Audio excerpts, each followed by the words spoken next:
When we talk about the British Empire, we hear about trade, progress and industry, but underneath that polished story, the truth is much more harrowing. A truth soaked in violence, greed and human suffering. This is the story of how slavery wasn't just part of the British Empire, it was its business model. Britain entered the transatlantic slave trade in the mid-16th century, with infamous figures like John Hawkins, who trafficked enslaved Africans under the approval of Queen Elizabeth I.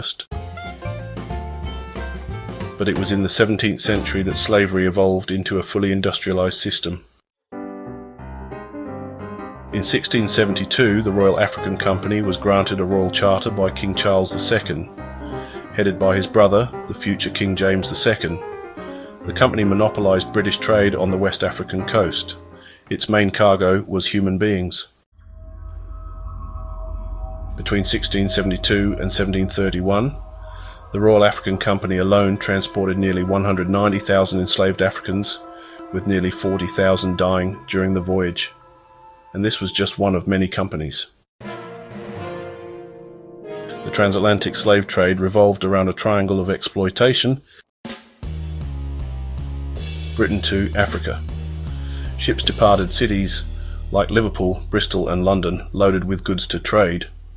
These included guns, textiles and metal goods. Africa to the Americas, the Middle Passage.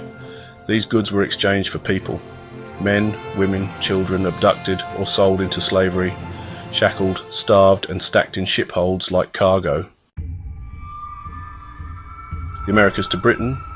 Sugar, cotton, rum, tobacco, all grown and harvested by enslaved labour, were brought back to Britain. Luxuries for some, but life sentences for others.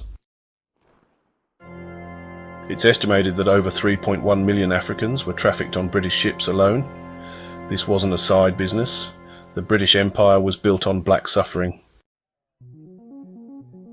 Slavery created wealth, immense wealth, and it flowed into every corner of British life. Liverpool, a city now known for music and football, was once the most prominent slave port in the world.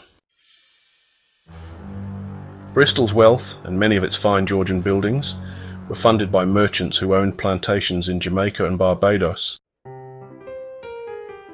Glasgow's tobacco lords lived in mansions paid for by enslaved labour. Slave owners weren't just planters in the colonies. On Mantai Hukmaitaway, they were politicians, clergy, bankers and even philanthropists. Names like Edward Colston, Sir John Gladstone and Henry Dundas were celebrated as benefactors, but the truth is that they profited from brutality. It's important to understand that this was no rogue operation. Britain's biggest institutions were deeply embedded in the slave economy. Lloyd's of London didn't just insure ships, they insured human beings. Barclays Bank traces its origins to investors who financed slave voyages. The Church of England owned shares in the Royal African Company and held enslaved people on colonial plantations. Universities like Oxford and Cambridge accepted endowments from slave trading families and taught the intellectual justifications for racial hierarchy. The British government itself protected these interests, using its navy, military and diplomacy to support and expand the trade. We will look at some of these institutions and individuals that benefited from the profits of slavery in future videos. You might be surprised when you hear some of the names. Despite the violence, there was never passive acceptance. On slave ships, enslaved Africans fought back. Revolts, suicides and sabotage were common.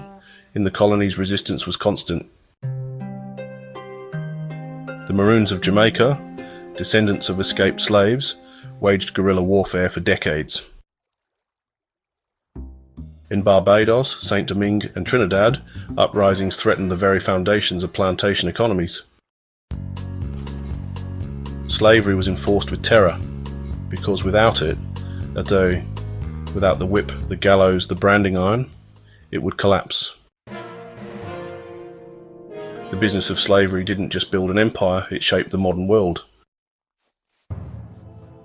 The legacy of slavery is all around us, if you care to look and ask questions. Wealth generated from slavery funded the Industrial Revolution. Racial hierarchies invented to justify slavery laid the foundation for white supremacy. Cities, corporations and institutions in Britain still bear the names of slavers, their legacies unchallenged for centuries. Only recently have institutions begun to confront this history. Some are apologising, a few are making reparative steps, but truth must come before reconciliation. How can Britain face up to the appalling crimes that it committed and the immense misery and suffering that it inflicted on millions of people? This isn't just a story about the past, and it's a mirror for the present. The British Empire didn't stumble into slavery. It engineered, expanded and profited from it for over 300 years. Millions suffered, died and resisted, not just across the Atlantic but here in Britain too.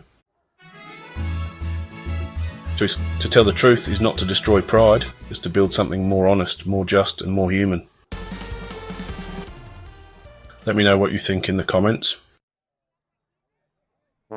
If you find this topic interesting, please consider subscribing to the channel for similar videos. Thank you for